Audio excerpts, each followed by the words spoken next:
Afternoon, be seated, thank you. CICS 1 of 2023 of the Commission's own motions, 2023 State Wage Order pursuant to Section 50A of the Act. Yes, now we're reconvening this afternoon to hear from those at the bar table in relation to the Fair Work Commission's decision handed down on the 2nd of June. Mr Entrican, again for the Minister. No change in appearances. Dr Diamond for Unionist WA. Ms Hunter, you're here from Walga this afternoon and wish to make a submission? Yes, that's correct. Thank you very much. We also note that we don't have Dr Wesley this afternoon from CCI, and unfortunately, but we have granted the CCI the opportunity to make a written submission to be filed by lunchtime tomorrow. Very well. Unless there's anything further we need to raise, should we turn to you first, Mr Entrican? Thank you, Chief Commissioner. On 2nd of June 2023, the expert panel of the Fair Work Commission delivered this year's annual wage review decision. The expert panel decided to increase all modern award rates of pay by 5.75%, effective from the 1st of July 2023, and proportionate increases will flow to junior employees, apprentices and trainees, and employees with a disability. The expert panel also decided to separately increase the national minimum wage by a greater amount than 5.75% by aligning it with the C13 rate in the manufacturing award rather than the C14 rate. So this will increase the national minimum wage by 8.6%, taking it to $882.80 per week. I'll address the impact of the panel's decision concerning modern award rates first, before returning to the issue of the national minimum wage. Yes, thank you. So in determining an increase of 5.75%, the expert panel indicated it had taken three matters as a starting point for its consideration as to what extent modern award rates should be varied. First, it noted that while the high rate of inflation has reduced and is continuing to further reduce, the real value of modern award minimum wages has declined and is causing significant financial distress for modern award reliant employees, particularly the low paid. So a relevantly high increase to modern award minimum wages was necessary to alleviate that. Secondly, assessed in the longer term context, the labour market is still robust and will remain so, notwithstanding there was some minor weakening evidence by the April 2023 labour force results. That was based on national figures. And the RBA and budget forecasts for employment growth, unemployment and workforce participation are also anticipated to weaken a little bit as well. But given the ongoing robustness of the labour market, that also created room for a relatively large increase. And the third main point was because the cohort of the modern award reliant employees is female dominated, increases to modern award minimum wage rates above the level of general wages in the labour market will disproportionately benefit women and is likely to make some contribution to a narrowing of the aggregate gender wage gap. The Minister notes that all of these matters could be described as being equally as relevant for award employees in the state system. In reaching its decision, the expert panel noted the characteristics of that part of the workforce which relies on modern award minimum rates and are thus directly affected by the review decision, and noted that these are significantly different to the workforce as a whole. Modern award employees predominantly work part-time hours. A majority of them are female and almost half are casual. Compared to the general workforce, they're also much more likely to be low paid, to be paid junior rates and to work for a small business. The Minister contends that award-reliant employees in the state system display similar characteristics to those working under national modern awards, In particular, award-reliant employees are more likely to work on a part-time or casual basis, particularly those in the retail and hospitality industries, and they're also more likely to be female. Similarly, employees reliant on state awards are more likely to be working in low-paid positions. They are more likely to be junior, and given the constitutional underpinnings of the state system, they're more likely to be working for a small business.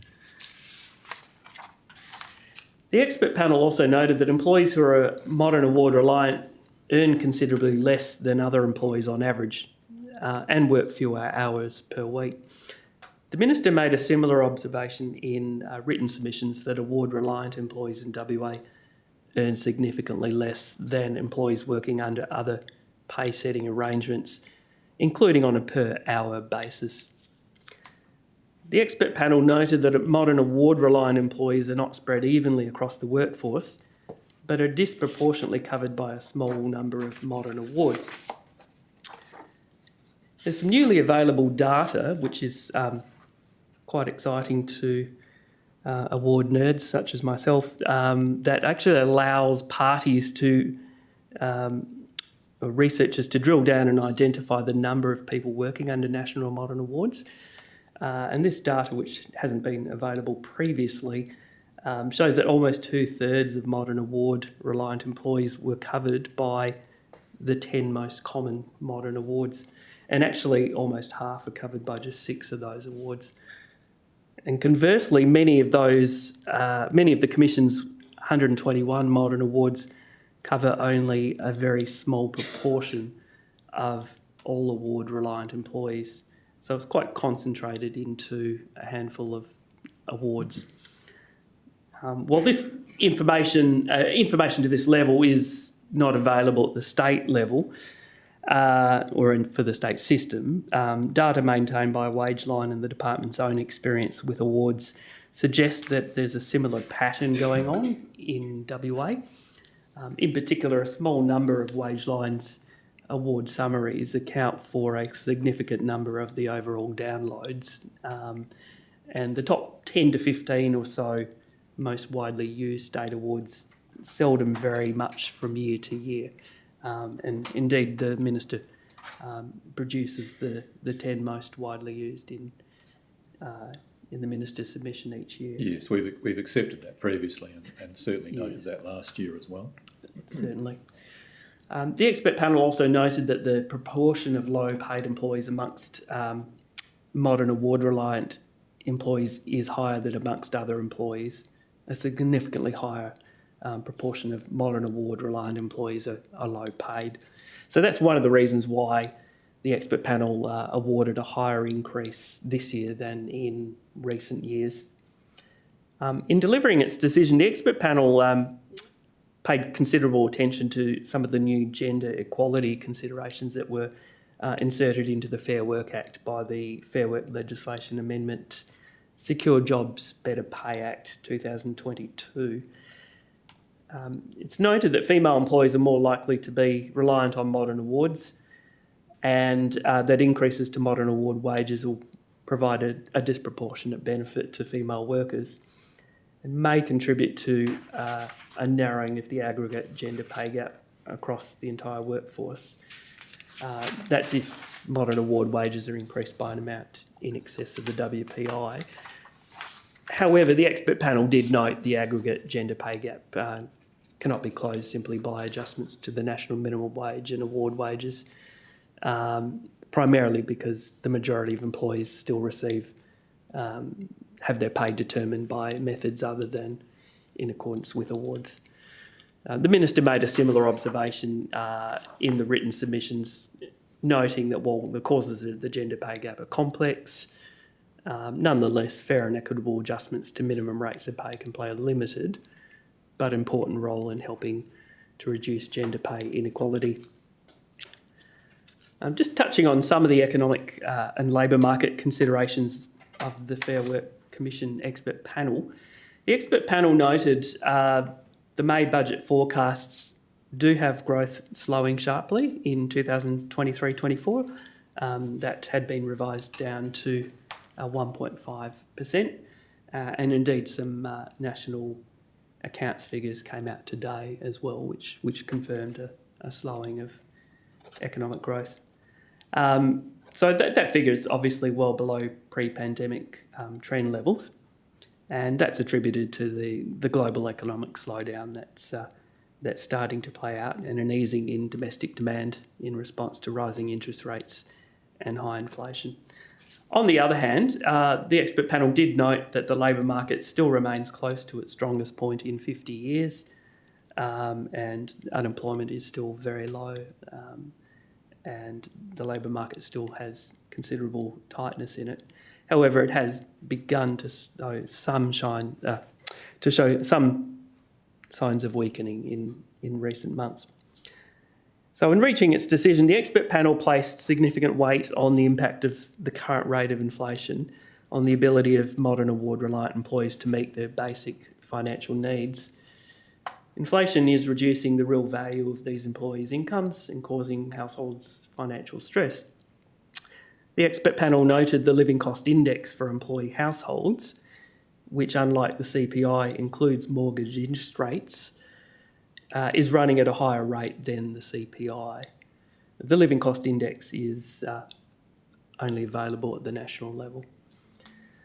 The living cost index, or LCI, can be expected to stay at a rate higher than headline CPA if the Reserve Bank is to continue to increase interest rates. And the Minister does note that interest rates were just increased yesterday by a further 0.25%. And it seems that the RBA is holding its powder dry for another rate increase, or possibly two. Yes, that certainly seemed to be the take that came out of yesterday, is that might not be the last interest rate increase, certainly. The updated budget standards research demonstrates that households dependent upon low-paid, modern award-reliant employees are having difficulty meeting their basic financial needs.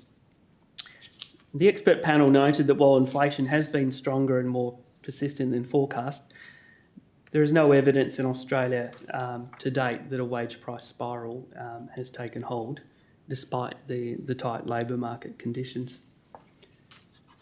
While nominal wages have begun to pick up, and we certainly touched on that during the oral submission several weeks ago, increases in award wage rates have had only a modest impact on the WPI.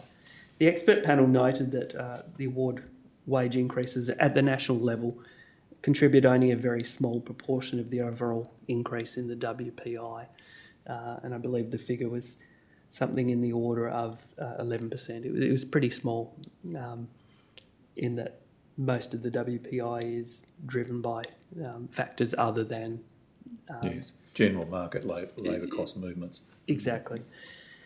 The Minister notes that at the state level, the impact of the state wage decision will have an even smaller impact on the WPI, just given the constitutional coverage of the state system. So the expert panel did note several moderating factors which it took into account in determining the quantum that it awarded. The main moderating factors that are identified were the forthcoming increase to the superannuation guarantee contribution, which is going up another 0.5% from the 1st of July. The effect that an expected weakening of the labour market may have on casual employees, and particularly those industries which have a higher proportion of modern award-reliant employees. The need to avoid entrenching high inflation expectations by taking a perceived wage indexation approach, and the recent weak performance in productivity growth, which hasn't been growing much in the last 3 years. With regard to the national minimum wage, the expert panel took quite a different approach to previous years and decided to end the alignment between the national minimum wage and the C14 classification in modern awards. This is an alignment that's existed since 1997. The C14 rate is the lowest modern award minimum wage rate, But in the National Modern Award system, it was only ever intended to constitute a transitional entry rate for new employees. Almost all modern awards which contain a classification with a C14 rate prescribe a limit on the period employees can be classified and paid at that level, generally no more than 3 months, after which employees move automatically to a higher classification and pay rate. And I do note that only a minority of modern awards actually have the C14 classification rate to begin with. Furthermore, the small number of modern awards which are an exception to that and which have a C14 rate that can apply on an ongoing basis, those awards are subject to a current ongoing review known as the C14 review.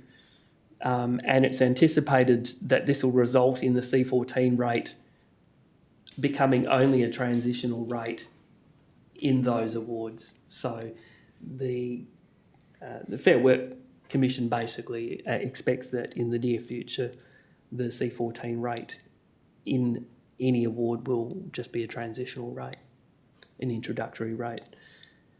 As such, the expert panel determined that the C14 rate does not constitute a proper minimum wage safety net for award agreement-free employees in ongoing employment. The panel noted that further research into the needs of award and agreement-free employees is required, but in the interim it decided to align the national minimum wage with the C13 award rate, which in nearly all relevant awards is the lowest modern award classification rate applicable to ongoing employment. As the C13 award rate will be adjusted by 5.75%, this means the national minimum wage will rise by 8.6% in total, lifting it from $812.60 to $882.80 per week. It should be noted the national minimum wage only applies to a very small proportion of workers in the national system. Based on data from 2021, only 0.7% of Australian employees are actually paid the national minimum wage. Yes. And indeed, the Fair Work Commission has actually had some difficulty identifying exactly who falls into that category as well. We had some research done many years ago, I think, through Professor David Plough, the late Professor David Ploughman, I should say, that suggested that the state minimum wage generally only affected about 0.2% of the state's workforce, which probably, with the passage of time, that might have altered, but it's certainly a small number of those who are actually paid the state minimum wage. Yes, I seem to recall that research, and I think it was, yes, something in the order of 2% or something to that effect. It was relatively small. So the expert panel's decision to align the national minimum wage with the C13 rate will therefore only affect a small proportion of employees and will have a fairly minimal impact on the aggregate economy and labour market. The expert panel also noted that the number of low-paid award-free employees is likely to have diminished following some amendments to the coverage of the Miscellaneous Award 2020, which took effect from 1 July 2020. So in severing the link between the national minimum wage and the C14 rate, the expert panel noted that employees classified at the C14 rate under a modern award may also be entitled to a range of additional earnings which enhances their overall benefits. Things such as weekend penalty rates, overtime, shift loadings and allowances, which are available to employees working under awards, but those things aren't available necessarily to employees working under the national minimum wage. That was one of the reasons why they decided the national minimum wage should be set at a higher rate. It's also noted that there's no requirement in the Fair Work Act for the national minimum wage to align with the lowest modern award rate. and nor does the national minimum wage operate as a floor to modern award minimum wage rates. This is quite an important distinction between the state and national systems, because in the national system, the national minimum wage is not implied into national modern awards, and indeed it doesn't actually form part of the national employment standards. Whereas in the state system, the state minimum wage is implied into all state awards and agreements, and it is part of the minimum conditions of employment. So in summary, as a result of the expert panel's decision, the national minimum wage will increase by 8.6%. The national minimum wage will be set at a rate that is higher than the lowest modern award rate. And ongoing employees in the National Industrial Relations System, that is those not subject to an introductory rate, will be entitled to a minimum rate of pay at least equivalent to the C13 rate, if not higher. So what does this mean for the state wage case? The Minister believes that given the developments in the national wage case, it would be undesirable for the state minimum wage to fall below the national minimum wage. The Minister also believes it would be undesirable for state award employees to receive lower rates of pay than employees working in equivalent classifications under national modern awards. Most economic and labour market industries in Western Australia have Western Australia performing as well as, if not better than, Australia as a whole. And the Minister contends that fairness would not be served by state system employees receiving lower remuneration than their national system peers. The Minister therefore proposes the Commission specifically take steps to equalise the state minimum wage and the national minimum wage at $882.80 per week. This would mean the state minimum wage would be increased by $62.90 per week, or 7.67%. The Minister also submits that state award wages should be adjusted by 5.75%, with a caveat that if this results in a rate of pay below $882.80 per week, the applicable award rate should then be set at the statutory minimum of $882.80. Associated adjustments would obviously need to be made for those awards that provide for more than 38 ordinary hours per week. It is noted that some of the lowest state award rates of pay would therefore increase by more than 5.75% under the Minister's proposal. The Minister acknowledges that adopting this process would further distort some relativities in state awards. However, the employees affected by these relativities would be those at the very lowest level in the state system. The rates of pay at these levels generally don't reflect properly established skill-based classification systems. In most cases, the classifications that mirror the C14 level in state awards, which is also the state minimum wage, have not been maintained, and they've simply been brought up to date to be equal to the statutory minimum for legal compliance. So in 2008, there was a general order which brought up rates of pay in 41 separate awards that were below the statutory minimum to equal the statutory minimum. And in more recent years, I think about 5 years ago, there was another general order that brought up some more award rates as well. So the better part of 50 awards have been varied in recent years to bring rates of pay up to the statutory minimum.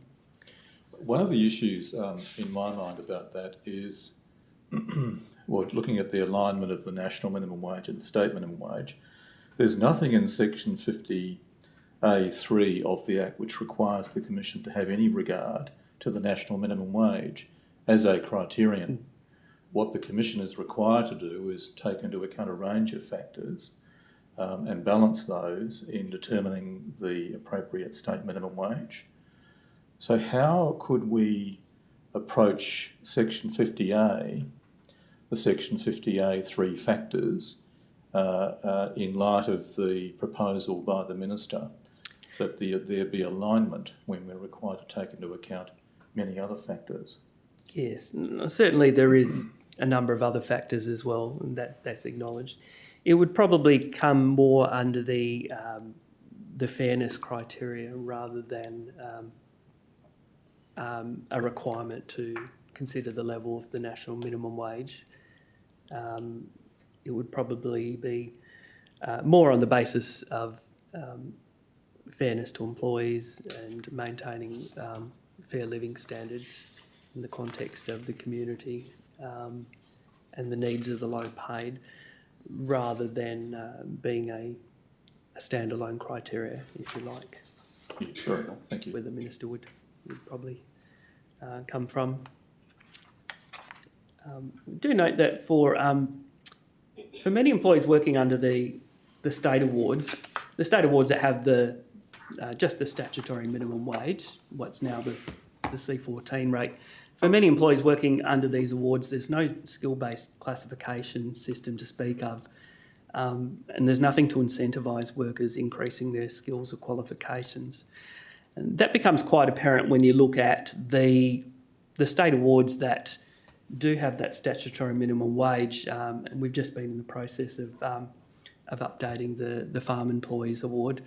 That award has both a tradesperson's classification and a general labouring classification, and both of those rates are the statutory minimum wage, despite the fact that the tradesperson classification has descriptions about having qualifications and whatnot.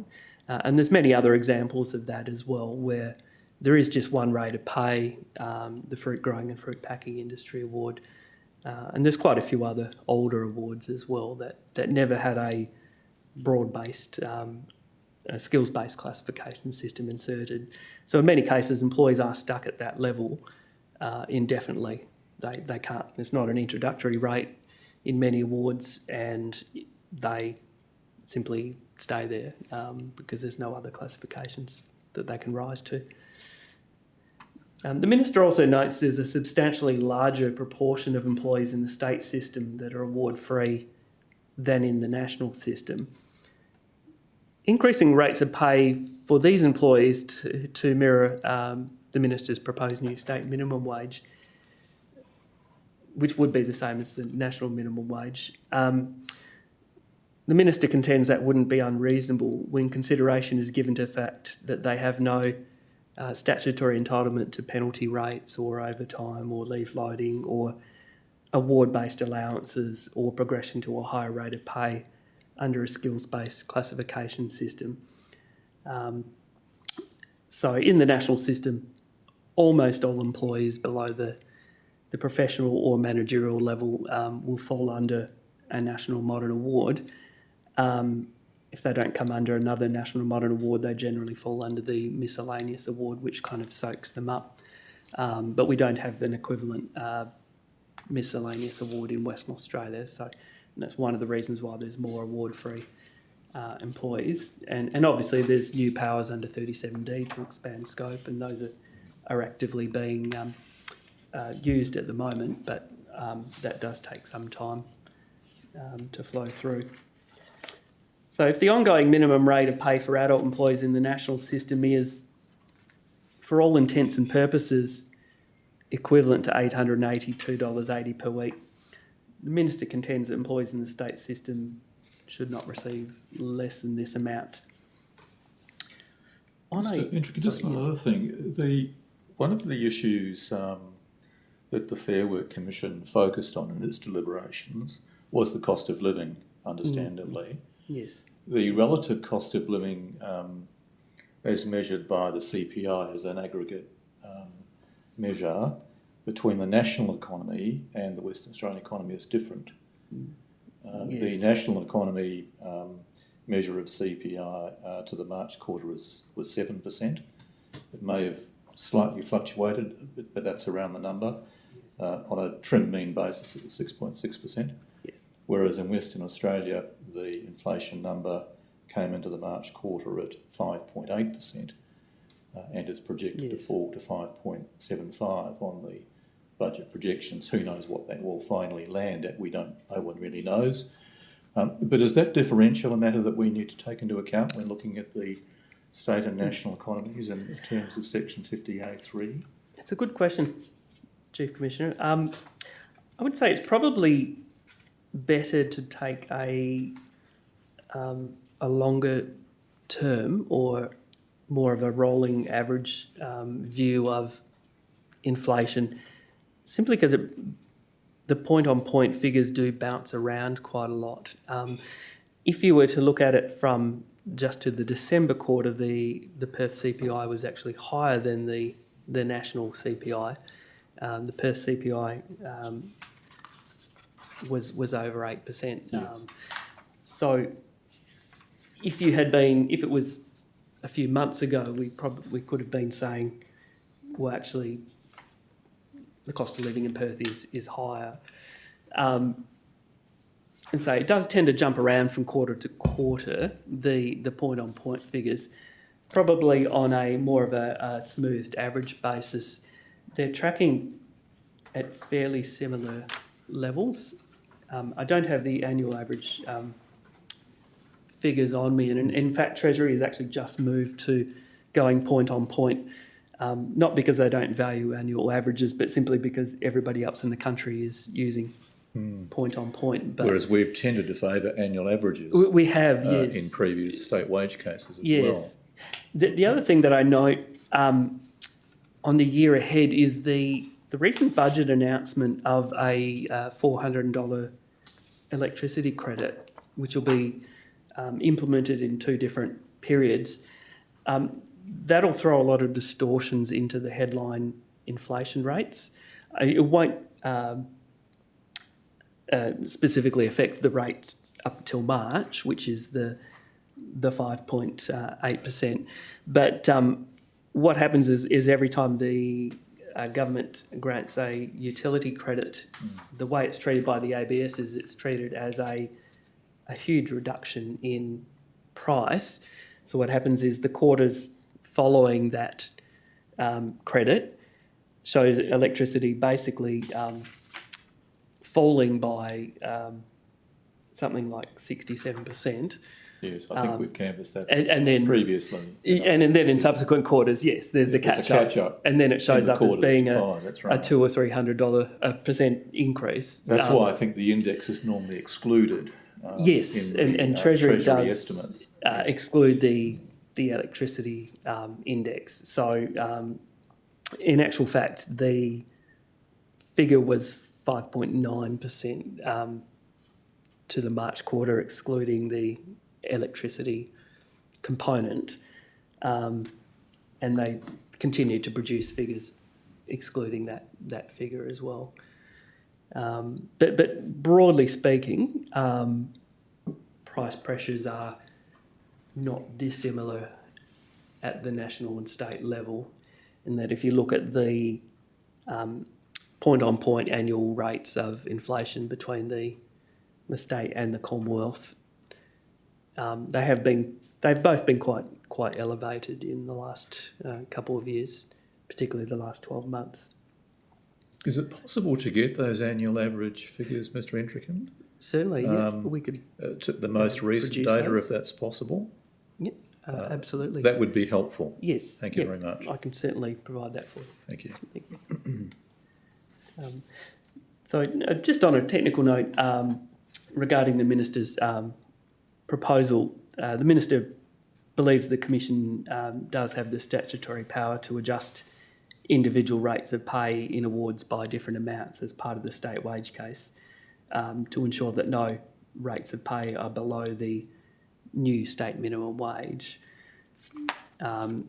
Pursuant to Section 50A2 of the Industrial Relations Act, the Commission may, in relation to awards generally or specified awards, do any or all of the following, and that is adjust all rates of wages, adjust individual rates of wages, adjust a series of rates of wages, or adjust specialised rates of wages. So the Minister contends that provides the Commission with the power, should it seek to do so, to adjust individual rates to ensure that they're not below whatever the new statutory minimum wage is. So that would enable the Commission to adjust any award rates that are below the new statutory minimum wage once the proposed increase to the awards is applied, which the Minister is advocating for a 5.75% general adjustment to state awards. I'll just briefly touch on the principles. In relation to the principles, the Minister has just put some proposed words to Unions WA regarding its proposals concerning the work value principle, Principle 7. However, the Minister understands that Unions WA will probably need some more time to fully consider those words, and the parties will probably need to have some further discussions on that issue. So the Minister's supportive of further consideration of this issue being undertaken outside the confines of the state wage case and the tight timeframes that it entails.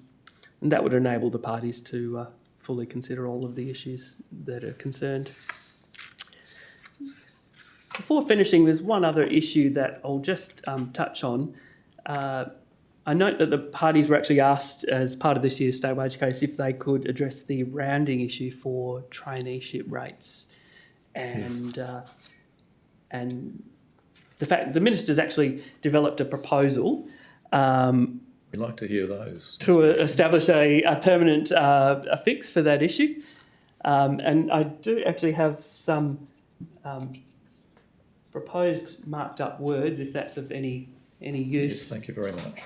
Chief Commissioner, I can provide those to the bench and to the other parties. Right. Thank you. I did provide an emailed version of this to the Section 50 parties last night. So in a nutshell, for many years, where an existing rate of pay in industry skill level B or C was the same as an existing rate in industry skill level A or B, the rates were adjusted in line with those in A or B to maintain parity. And this was on the basis that when the state wage order was applied to the trainee rates in state awards, the rates in industry skill level A or B would always work out to be higher than B or C. And when the state wage order was applied last year, this wasn't the case for the first time in many years, and the rates in B or C were in some cases higher than A or B. So as a short-term solution, last year the parties agreed to round the rates to skill level B as an interim solution. But that meant they could be rounded up or down depending on the situation. So the proposal put forward by the Minister as a longer-term solution is simply to round the rates to whatever is the highest, A, B or C. Yes. So this will only ever affect a very small number of trainees, generally those that have only completed years 10 or 11 in most cases. So it's a very small number of trainees, and it will only ever make a $1 or $2 per week difference to the rates of pay. Previously, the rates of pay were in effect always rounded to the highest rate because the A or B rates were always the highest rate. So the Minister considers that it's probably reasonable to simply round to whatever is the higher rate as a longer term solution going forward. Given the marginal impact. It's a very marginal impact, yes. And it's probably not unreasonable when consideration is given to the fact that the trainee rates in most of those state awards are below the minimum training rates in the national system anyway. So it's probably not unreasonable. If it pleases the Commission, that concludes the Minister's remarks. However, I'm happy to take further questions or to provide any further comment on any particular issues that arise in today's proceedings. No, thank you very much for that, Mr. Entrick, and also your proposal in relation to the traineeship rates. That's very helpful. Thank you. Done. Thank you very much, Chief Commissioner. So may it please the Commission Court session. I will be providing Unions WA's response to the Fair Work Commission panel decision on national minimum and award rates, and also obviously responding to other points from other parties as is been appropriate. The government, I think, has probably given a reasonable summary of some of the broader economic reasons that the Federal Commission and the panel used to make its decision. I'll note that in their summary of the decision, so paragraph 10, it said, the panel said, of course, it placed significant weight on the impact of the current rate of inflation on award-reliant employees. They made the point about the decline in real wages, made the point about financial pressure on households and some household types, and a likely incapacity to meet basic budgetary needs. We agree that a lot of the descriptions of award-reliant employees in the national system are certainly applicable to award-reliant employees in the state system as well. We would just proceed to make the case that in the state wage case up to this point, we obviously believe that the Unions WA and WACOS claims for minimum and award wage increases up to this point have been most consistent with the goal and criteria that the panel has laid out. So turning to some of the specifics of the panel's decision, in its decision, paragraph 15, the panel says that we do not consider the position whereby the national minimum wage is simply set by reference to the C14 rate should continue. This is particularly the case when almost all modern awards which contain a classification with the C14 rate prescribe a limit on the period employees can be classified and paid at that level, after which employees automatically move to a higher classification.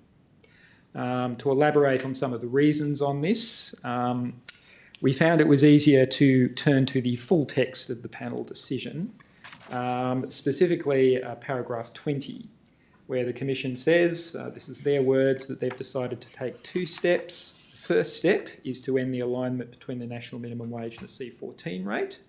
As has been said, the C14 rate was only ever intended to constitute a transitional entry rate for new employees. While they have flagged a review of the C14 classification, which may have some implications for the state system as the conclusions of that come through, the interim step they've taken is to align the national minimum wage with the current C13 classification rate. So therefore, the C13 rate would be the lowest classification rate applicable to ongoing employment in most modern awards. Now, the federal panel's decision to take these steps does change the context of Unions WA's original claim. The issue that arises is that it becomes, as has been discussed, more difficult to maintain the WA state minimum wage at a higher rate than the national minimum wage. Now, Unions WA very strongly believes that the WA minimum wage rate should be higher than the national minimum wage. Owing to broadly higher living costs that we have made reference to in a number of wage cases over the years, even if these are not necessarily reflected in quarter-to-quarter CPI movements. Now, although I should say, taking into account the discussion that's just been had about the most recent CPI rates, we would note that in the federal budget that came out just last month, in fact, the Consumer Price Index forecast for 2023-24 nationally was about 3.25, whereas the budget assumptions for Western Australia for its May budget for that same period came in at slightly higher at 3.5%. So notwithstanding, we're obviously talking about smaller figures with some volatile items extracted. We nevertheless still think that there's certainly a demonstration that even with matters one-off issues such as electricity credits, which only go a certain way, we would argue, to help the lowest paid workers. There still is a case that living costs in Western Australia should be considered as certainly more higher and more impactful than some national living costs, and consequently that the state minimum wage should be higher than the national minimum wage. We would certainly be of the view that it's untenable for the WA minimum wage to be lower than the national minimum wage. We regard this as being in danger of making the WA state system a potential low-wage zone. That would be unacceptable for us and our affiliated unions. And we also think it would create a potential constitutional issue, given it brings state law into conflict with federal law. Generally, historically, the WA state minimum wage has been higher, and in some years considerably higher than the national minimum wage, which has been the subject of submissions by employer representatives to the opposite of what you're contending, Dr. Diamond. So we've been ahead of the pack for quite a long time. I think this year is probably the only year, the last year or two, that things have slipped to more of an equilibrium position, or perhaps slightly below. Well, look, we're certainly appreciating that, Chief Commissioner, and I think that goes to the points of what I'm about to propose, which is to revise the the union's WA submission on the state wage increase. Our view was that given the increase to the national minimum wage that incorporates the shift from the C14 to the C13 level, that the 7% increase applied from C14 upwards, which is, of course, our state claim, would not be adequate for that purpose. So we're taking the step of revising its claim in the light of the federal decision. We are mindful of the situation that the Commission has found itself in to make its decision on the state minimum wage. So what I'm going to set out for the Commission is two possible paths forward, if you like, to resolve the issue. I am conscious that what I'm about to do is hand a couple of pieces of paper up. Yes. But I felt that these would be better to actually illustrate the point that of what Unions WA is attempting to do. And of course, can circulate electronic copies for the absent parties. Thank you. Okay. So the first path is something like the federal decision of changing the minimum wage rate from C14 to C13, and the rates above that are increased by 7%. So we have hopefully that's enough. What you'll see is that this would create lead to a minimum wage increase of 9.5%. Now, that is higher than the federal case, to be sure. However, it would be a one-off, as of course the minimum would be C13 from this point onwards. Now, of course, the justification from the Fair Work Commission for shifting to the C13 is, as mentioned earlier, because the C14 rate was only ever intended to be a transitional rate for new employees.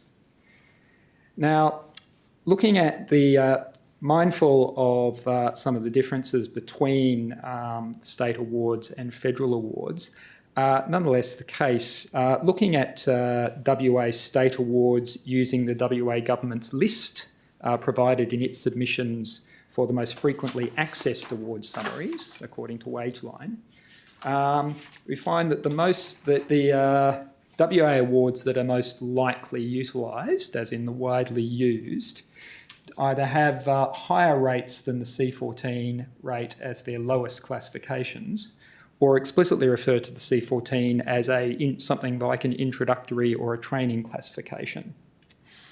So I'm thinking it's something like the Restaurant, Tea Room and Catering Workers Award. Its introduction and classification is is a fortnightly figure that breaks down to $189.90, which of course is the C14 rate. The adult rates for the shop and warehouse, wholesale and retail establishment state awards start from $887.30, which is the C11 rate. The building trades award, the lowest rate comes in at $857.60 a week. The social and community services interim award starts from $856.85. The clerks, grade 1 clerical assistant first year starts from $857.70. Cleaners and caretakers starts from $827. The metal trades award, I could go on, but I'll just stop here with the metal trades award. That certainly does start, as you would expect, with $819.90. However, the particular employee classification that applies to, so engineering production employee level 1, this is a description of an employee who performs routine duties of a manual nature and works under supervision and is undertaking structured training to enable him/her to perform work at the C13 level.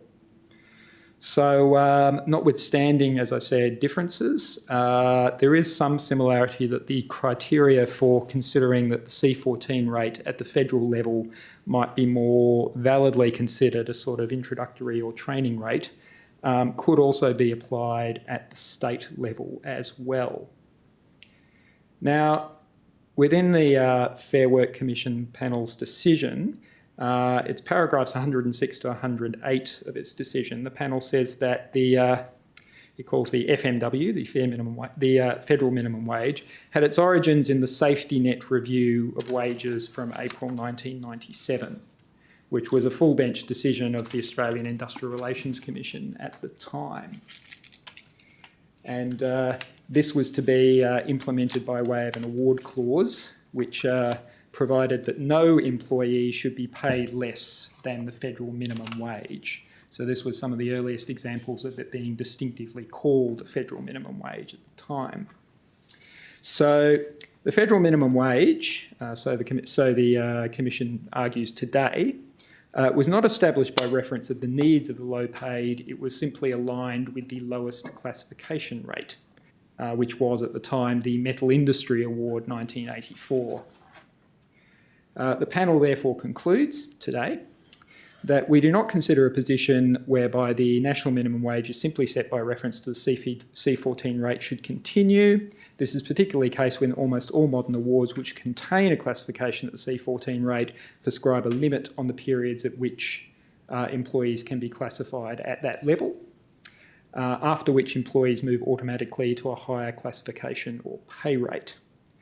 Now, in 1997, the WA Industrial Relations Commission considered that safety net review. So this is matter number 940 of 1997. The then Commission in court session observed in its conclusions that there is no jurisdictional impediment to the Commission giving effect to that part of the decision which would establish a minimum adult rate in awards, or as they were called then, registered multi-enterprise industrial agreements covered by this Commission. They went on to say that we do not see there being any legislative incompatibility between fixing a minimum wage rate for awards within the Commission's jurisdiction and the circumstance of a minister fixing a minimum wage in which has general application independent of awards and industrial agreements. So, bearing in mind that the Fair Work Commission has said it is undertaking a review of the C14 rate, and as said previously, that may have implications for how the C14 rate is considered here in the state system, Unions WA nevertheless asked the Commission to consider that it has the power to effect a decision to make the C13 a state minimum wage. It might require, though, mightn't it, some fulsome consideration by the Commission in court session of award rates generally in the state jurisdiction, rather than simply reacting to a decision of the Fair Work Commission at this late stage. Mm-hmm. I note also that I think you're absolutely right. The 1997 Safety Net Review did lead to the establishment of the minimum award rate. The next significant factor was the making of the Labour Relations Reform Act in 2002. The effect of that was to establish a statutory minimum wage in the Minimum Conditions of Employment Act as a transitional arrangement in a schedule to that legislation. And at that time, the then Minister strongly argued for a relationship to be established between the award minimum rate and the statutory minimum rate, which was then set out which became Section 12 of the Minimum Conditions legislation. So there's quite a history as to how all that came about, and I'd be cautious to make sure that whatever we do has proper regard to all of that history. That leads me to my second pathway, Chief Commissioner. If the Commission is cautious, as you say, about going down this path, Unions WA is proposing a second option. Once again, I have a piece of paper to illustrate that point.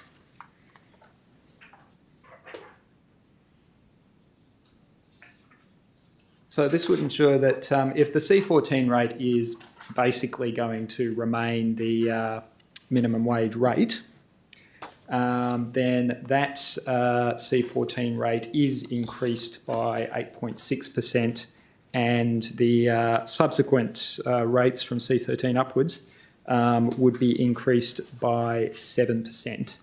Now, this does result in a compression of rates at the bottom end of the award. Unions WA accepts that we have been made submissions in this and other wage cases where we've been quite concerned about the impact of that. I have outlined those in my in the initial submission. However, we think under the circumstances, we do, and bearing in mind our quite strong belief that the state minimum wage needs to be it needs to be higher than the national rate. And in terms of the reasons why in the criteria, we believe that we need a strong increase of minimum and award rate wages, even if there is compression at the end. Of course, fair wage standards and improved living standards, noting the needs of the low paid, and also for that matter, as was briefly touched on by the Minister, the equal questions of equal remuneration and the gender wage gap as well. All of those points a mandate that we still need a strong increase to the minimum wage, and ones that keeps the WA minimum wage above the national minimum wage. And anyway, the table I've just set out to you sets out how that would work. And we put that to the Commission for its consideration. Thank you. Of course, the point about having a strong increase to the minimum wage goes to some of the points that were addressed in the Fair Work Commission's decision. Once again, the Minister has outlined the points that the Commission made about the continuing robustness of the economy and the labour market, notwithstanding expected slowdowns.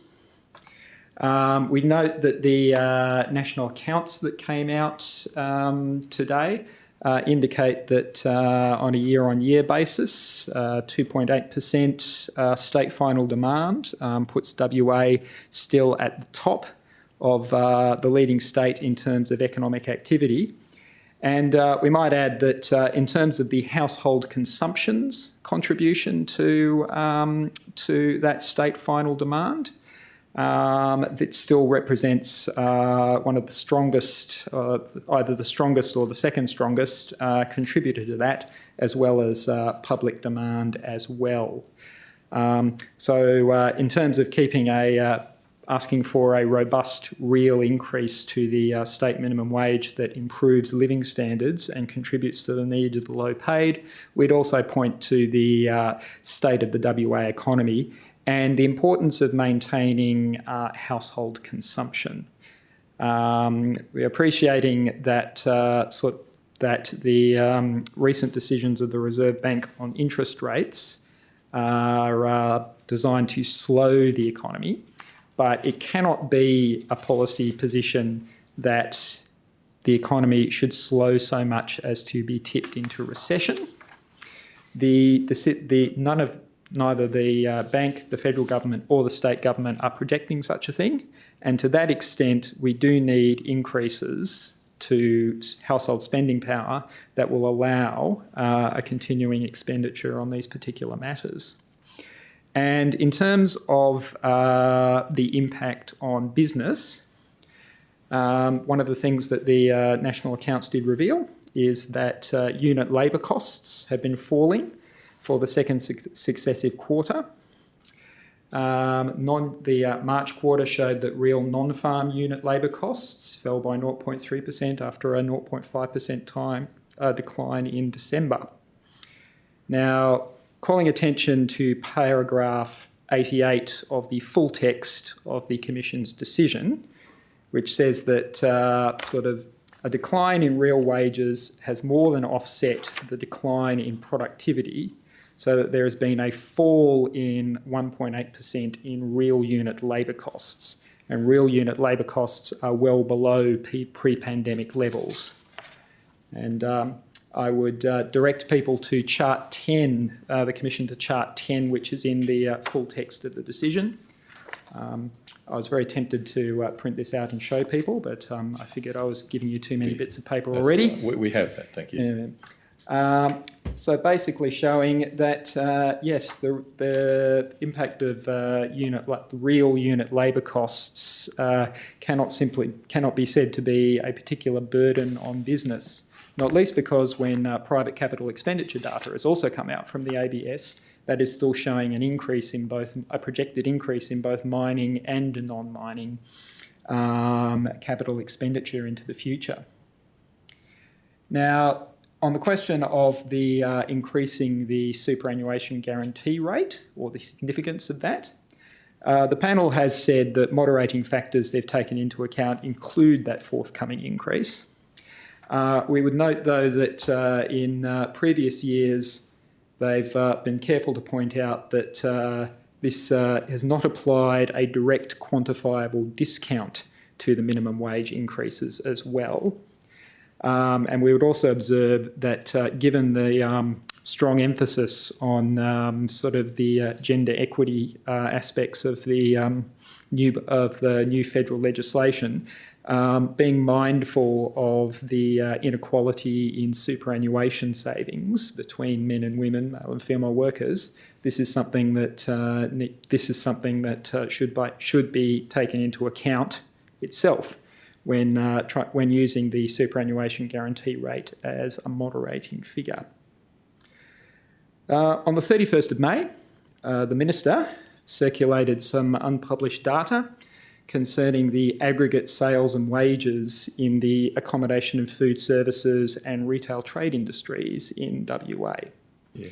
Now, while this isn't a measure of profitability, of course, it should be noted that the Australian Taxation Office does publish industry benchmarks for financial and activity statements that utilise the wages to sales ratio, so total salary and wages divided by sales, to basically analyse business activity and performance and identify businesses who vary significantly from industry averages. So using the most recent data available, which to be fair is 2020-2021, for something like retail trade, for total established businesses, you're looking at a 17% wages to sales ratio for a profitable business. And for an accommodation and food services, you're looking at about a 28% profitable wages to sales ratio. Comparing these to the figures provided by the Minister, you can see that the most recent Ratios in retail, according to those figures, are something like between 10.4 and 9.4. And for accommodation and food services, between 14.6 and 15, looking back over the last few years. So once again, it's not at all obvious that wages are weighing heavily at the moment on the profitability, or at least potential profitability, of businesses in either of those particular industries. And that goes to the general point about there being sort of very little evidence, or no evidence really, of a wage price spiral, to which even the RBA statement released yesterday said wage growth was still sort of within inflation expectations, or at least not outside. So that concludes Unions WA's submissions on the matter of the increases to minimum and award wages. On the issue of the state wage principles, I reiterate that we have, of course, had discussions with the Minister, and we thank them for their response to us on that.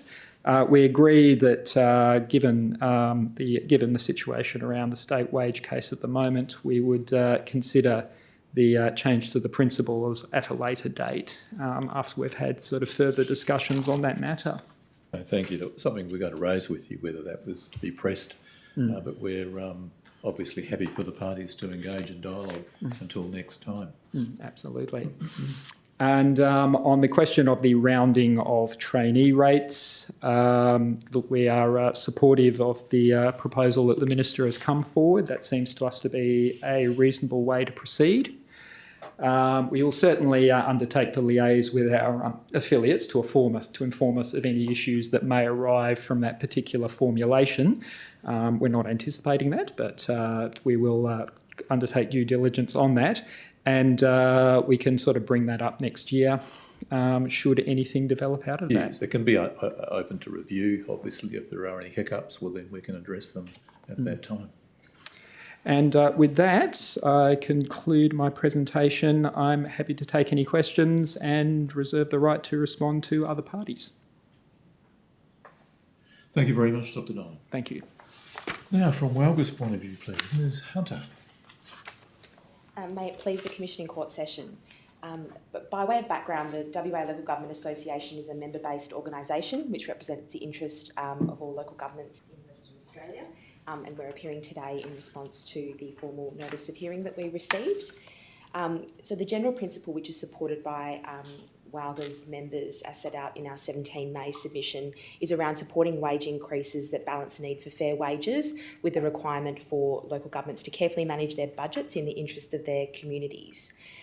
In relation to the expert panel decision of the Fair Work Commission and the decision to increase federal award rates by 5.75%, given WALGA's internal state governance processes and the time it takes to develop formal advocacy positions, WALGA is not able to support a particular percentage increase that it would like to see in the state wage case for minimum state rates and for minimum award rates.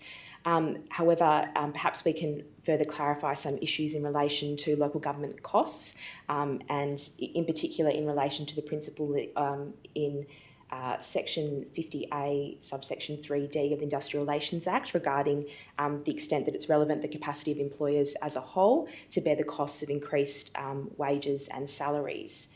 So further to our initial submission, we've dug a bit further into the way that local governments are funded and the way that they can obtain and increase wages for employees. Ms. Hunter, could I just ask you to turn your microphone closer to you? The monitor's having a bit of difficulty picking you up. I think that should fix it. Thank you very much. Thank you, Chief Commissioner.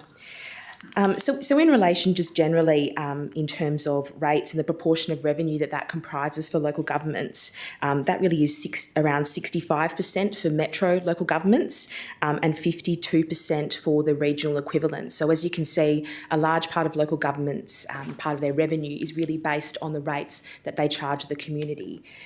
So we respectfully request that when the Commission in Court session makes its final decision on state wages, that it considers the competing interests for local governments and their increasing costs across their operations, the unique type of employers that local governments are, and they're not centrally funded like the state government, and they are now the second largest employer in the state system, and the flow-on impact that an increase in the state minimum wage and in the award rates that will have on the services that local governments can provide and the rates that it is then on charging to its community.